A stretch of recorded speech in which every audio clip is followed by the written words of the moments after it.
agencies the competitive advantage.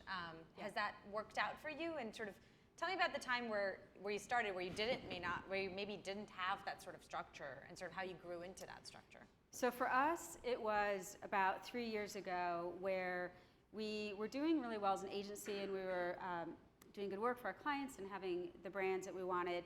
But I think we started to become a little bit siloed.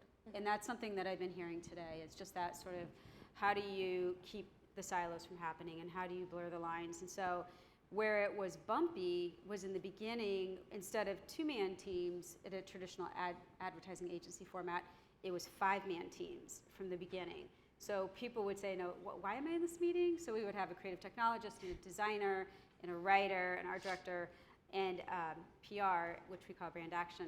But that was the bumpy part, the uncomfortable meetings. Well, why am I here? We're not even doing brand action. Or, what is this about? Now, I feel like I know we've made it because people come up and say, no, why wasn't I in that meeting? I should have been there. So that's probably the best expression, is just giving people the exposure and the autonomy. What about you guys? Yeah, I mean, talent, we've heard it over and over and over, right? Talent is a big issue, and sort of in my world, I'm competing not against other agencies for talent, but against startups and the Googles and the Amazons of the world, as well as, and I bring people in.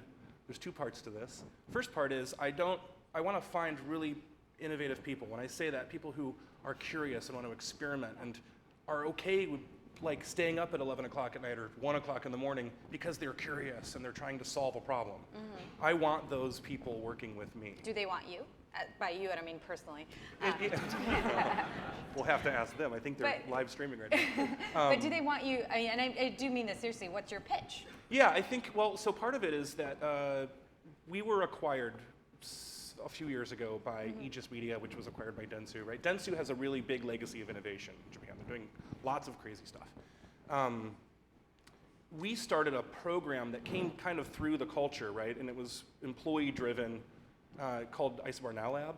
So now we've got 16 of these facilities across the world, but in New York, Chicago, and Boston, it's a maker space within the office, right? And so it's not, I would caution you against, hey, let's buy 3D printers and laser cutters and a bunch of stuff and go make stuff, because that just turns into a bunch of people tinkering. You have to do it and commercialize the things that come out of it. And so part of what we've been doing is, like, we'll look towards the future and know these are the trends that we see surfacing in the industry. Let's say, a 360 view of the customer and like post-sales kind of experience, right? So one of our, look at Lee Christie, who runs the lab in New York for us, came up with this concept. And so it provides us this opportunity to shoot for a concept, right, that we can go demonstrate to clients, because we believe this is a future thing. We have this physical space that people can come and work, get away from their desks, not staring at their computer screen all day, but collaborating with people, being tangible, we're hands-on. And that gives us the opportunity to do things. Sorry if I go like too technical on this one, but like Google Android has a new design system called Material Design. So my designers want to learn that. But they're on a project and they can't apply it because it's not there yet.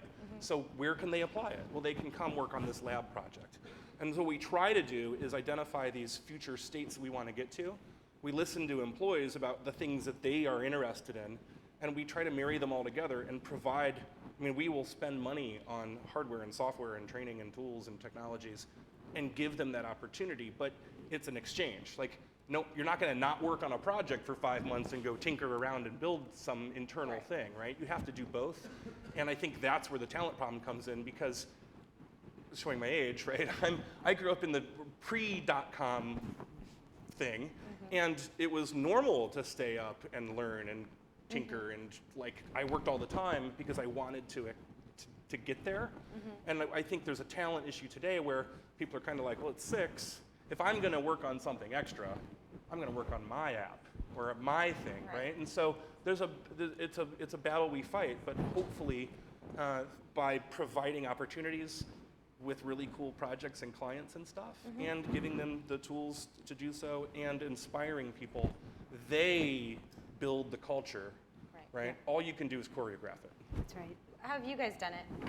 How have you incentivized people to? We incentivize people, and we hear this a lot when people come to our place, they're surprised at the level of exposure they have. I mean, we really are pretty flat. So I think that's one thing. And we really do mean it. We had an example a couple years ago where there's a category that we wanted to get into, a couple of them actually, that our creatives wanted to get into. And they were really frustrated because this is the age of specialization and clients want you for what you've already done and not what you want to do lots of times. So they came to our leadership group and said, we have this idea to create this fantasy client fantasy football league where we recruit brands from the categories at the time, which were outdoor and beverage, that we want to get into, and then whoever wins that league will win $50,000 worth of time from us. So it was kind of a win-win, and it was really interesting. It was an interesting recruit because clients were like, no what? Now what are you guys doing? But that was an example of creatives who, instead of sitting around and complaining about what they're working on, came to the leadership and said, hey, we have this idea, can we make it happen? But you having a flat organization, obviously, that means they can actually come up to you. Exactly. In a lot of places, that's not really an option. Right. And I know that and part of that flat organization means, and actually any organization, actually means that the managers then have to be very open. Yeah, for sure. And you know, Brian, I don't know if you heard him speak, but he was talking about sort of training and how hard it's become because a lot of times the management is not trained for any of these things. They're not trained to figure out that they should be incentivizing people to innovate, and then you have all the talent problems and so on. From a training and feedback and sort of a management perspective, what have you done that you think is sort of different and what's worked? Well, one thing that we have found is that just because somebody is really good at their job, that doesn't mean they're a good manager. And I think a lot, especially in the creative industry, a lot of people get promoted up for what they do well. And if managing people is not what they do well, then they ought not do that. So I think we've gotten a lot smarter at recognizing that and disrupting that. So I think taking the people who really do want to take that extra step and manage people and coach people, those are the ones that we promote. And then it's just an ongoing, real-time feedback. So you don't promote the other people? Nope. But we incentivize them. We reward them for the roles that they're in. And I think that's part of the problem that this industry has done is it's created this, this weird vertical that success is to become a manager. You can be successful and be the best writer at your agency or the best art director or designer. And I think that your culture, you just have to show that is best in class. And that's okay. And that's okay. Horizontal, it doesn't matter. If it's in your craft, if it's in management, that's either way is good. Has that required, I'm going to keep pressing on this point, because hasn't that required you to really sit these people down and be like, hey, just because you don't have a team of 5 people doesn't mean that you're terrible at your job. You're probably really good at your job, but you're probably not. This is not where your strength is. Because aren't you scared they'll just leave?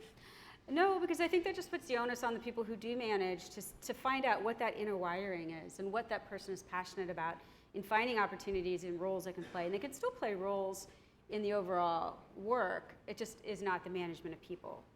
So, but it does have some difficult conversations. But I think as long as everybody respects each other and knows that I'm only out for your best interest, because that's what gets the best work. Yeah. How about you guys? Are you relatively flat? Are you a little bit more hierarchical? Yeah, we're probably, so everybody says they have a flat structure. Right. We actually don't have, so we were talking about this before, like if I'm a UX designer, I don't report to a UX manager who reports to a director to a VP. Like we don't do that at all. Okay. Your title is really by how much we put you in front of getting yelled at by clients and like taking the heat and dealing with things that typical people don't want to deal with, right? Okay. Spreadsheets and budgets and planning and late night sessions trying to figure out roadmaps and all that kind of stuff. So we were originally founded as a spinoff of Deloitte, like a long time ago, which is everything's come full circle, right? And so part of that was adoption of a process for career development where we would go through a really intense, project reviews, which then get bubbled up into every manager and director sitting in a room talking about all the employees, what their strengths are, where they want to go. And it took about a month, early in the year. And then you get your yearly review, comp adjustments and such. We've since changed that because the pace of the industry is moving so fast. Yeah. So now we're doing rolling reviews, real-time feedback. We build a tool internally so anyone on your team can comment about your performance. Anonymously? I do, I'm sorry, it's anonymous. Okay. But it's anonymous. So if I comment, it depends on your level and your relation to the employee, but you know that it's me commenting on you because I'm your manager. Right. But if it's a peer, it's anonymous. But the goal there is to provide transparency and visibility into how you're performing And realizing that people, right, your salary doesn't need to be attached to a title. You could be really awesome at something Right. and get paid really well and Exactly. get to be an expert in that. But you don't want to, do you want to be an engagement director? Is that your career path? Because then you're going to be on phone calls all day and you're not Yeah. going to be doing your craft. So having an honest conversation with people about what it means to be part of this company and culture, and we are all a team, and without your expertise, right, you're going to continue to be compensated for it. Right. But Yeah. and if you really want a title that reflects, how great you are, we can talk about that. But titles really don't mean a lot. Do you make up titles? No. We're pretty it's pretty Okay. stringent. No, like chief shaman No, officer. yeah, there's no digital experience, prophets in our digital world. prophets. No. Damn, always wanted to be one of those.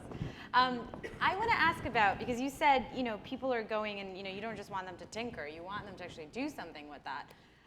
How do you track how they're doing? Like, because innovation is it can be this slippery little concept, like, oh, I'm out there innovating, Dave, don't worry about me. Like, hey, I'm good. What have you been doing today? I'm innovating. Yeah. How do you make sure that they're actually on track? Because you never know what could happen. Well, it's a good question. I mean, I think from our vantage point, we're 50 people, so we're fairly small. So everybody has to contribute, and they all contribute in different ways. So I think as managers, I think you just have to keep tabs on people. Okay. But I don't think there's any black or white of you're not innovating. For us, it's really, are you contributing? And if you're contributing on a very small level or on a very meaningful level, people will ebb and flow, and that's what we know. Nobody's going to work up here all the time, and that's okay. So we just have to be in tune enough with what they're doing. And if they're not contributing, then I think that then it's like, well, what are we not doing to create the environment for that? So it's less about it's on them and more it's on us. Because you guys have been talking all about self-reliance, because it is on them. Yeah, we talked when we first started talking. I said, it really goes back to Emerson's essay, Self-Reliance, written in 1841 or something. Oh, But yeah, the dot-com boom, right? Yeah, but it's true, and I don't know if you guys feel this way, but I know we both feel this way, is we want the person that's going to come to our agencies and be insatiably curious and not only want development, but crave it. And then it's our job to then work with that person and get them to their fullest potential. Not necessarily potential of what we need, but potential of what they have. Because then if we know if we do that, and if we draw everybody's potential up and out, that's going to make us the best versions of ourselves. So it's a little bit more organic, but I do think I think we commiserated a little bit about, we don't want the person that's just going to come in and vent. We want the person to come in and say, this is what's going on and this is what I'd like to do about it. Awesome. Cool. Well, we're running out of time, but I did want to talk really quickly about our Slack channel, because I know that you guys are both in it now. So we have the Slack channel. If you're not in it yet, you've either gotten an invite or you should find somebody at the Digiday team who'll get you in. But because I'm going to make sure that you guys sort of post your top 3 takeaways in there, because I think this topic on innovation is something I know that I want to hear from other people about. So we're going to continue the conversation in there. Yeah, absolutely. And if people have questions about, we do a lot of work like innovation consulting kind of thing at like a enterprise level. Like how do our clients innovate? Right. But if you guys want to have that discussion, I would let's make a private group. Awesome. Get into it. Go for it. All right, cool. Well, thank you guys. This is great. Thank you.